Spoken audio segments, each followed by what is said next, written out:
And is that the point at which the process of analysing the original material and beginning to create your own material begin to overlap? Yes. Yes, they interface with one another at that point, so you can almost really hardly tell, I can hardly tell whether I'm reproducing the music or whether I'm actually recreating, in a sense, making it out of myself.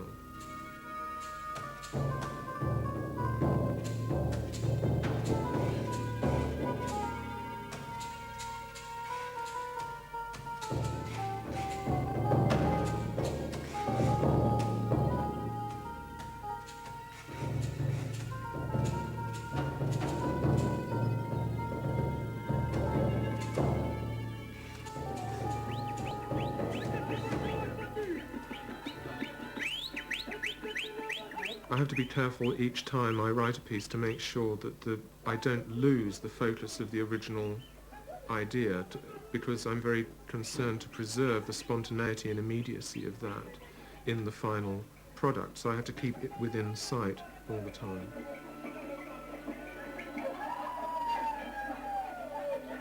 Then, of course, a lot of times the actual ideas which come out of nowhere, apparently, but of course I suppose come from the subconscious. One's gradually ticking these things over on walks, or if I'm running to catch a train, or when I'm doing the shopping or something like that, and you think, oh God, I haven't got a pencil.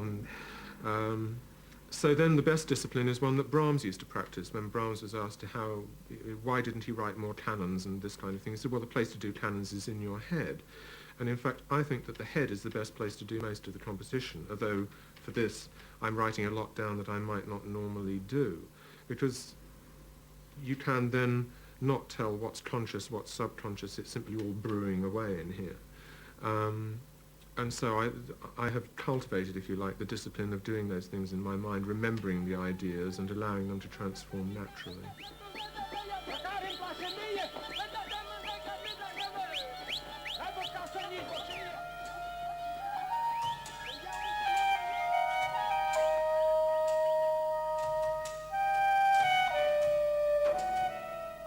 The next stage is working with these reservoirs of material that I already have, and actually making the painting out of the paint pot, so that I have to stop saying, okay, it's going to be red or blue or green or whatever it's going to be, or it's going to be this mode or that mode, or these rhythms and that rhythms, and actually combining those things to make textures and shapes, and out of that process of working will come the final shape of the piece.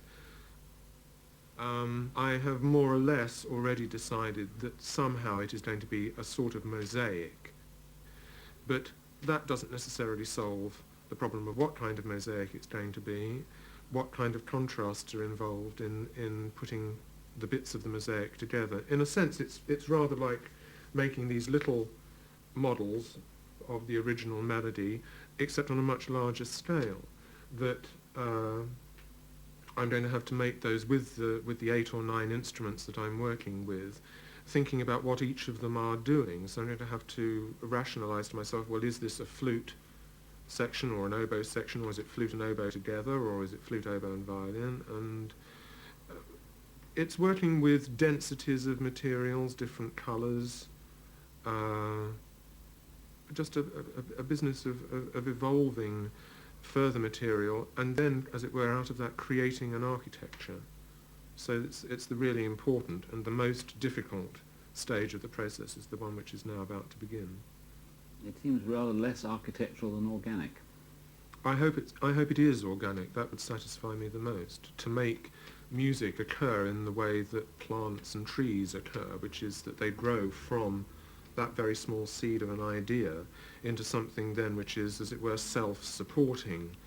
Obviously, because of the way music has evolved in society, a lot of the structures which one perceives are socially determined, and so I have to also keep in mind what people's expectancies are going to be, while challenging those the whole time in trying to make the material actually, yes, work organically.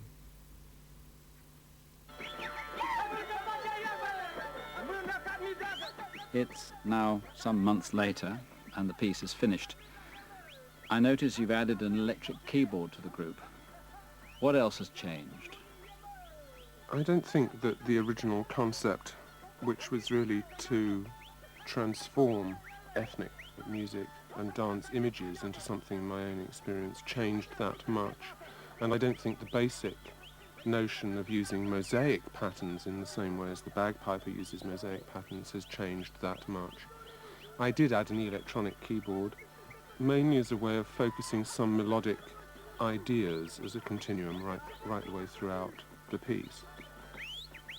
Inevitably, as a result of working on the material, I'd also absorbed the spirit of the original thing in some ways, as best I could, I suppose. And yet I get the impression from your piece of a kind of lament. It didn't start out to be a lament, because obviously the original ceremony, as a wedding ceremony, is very happy. My recognition of the inability of being able to take part is something which makes me very sad. Yes, that's close to what Bartok himself said about studying folk music. You know, he said the more you reach out to it, the further it moves away, and the more conscious you become of a whole world and a whole culture that's vanishing.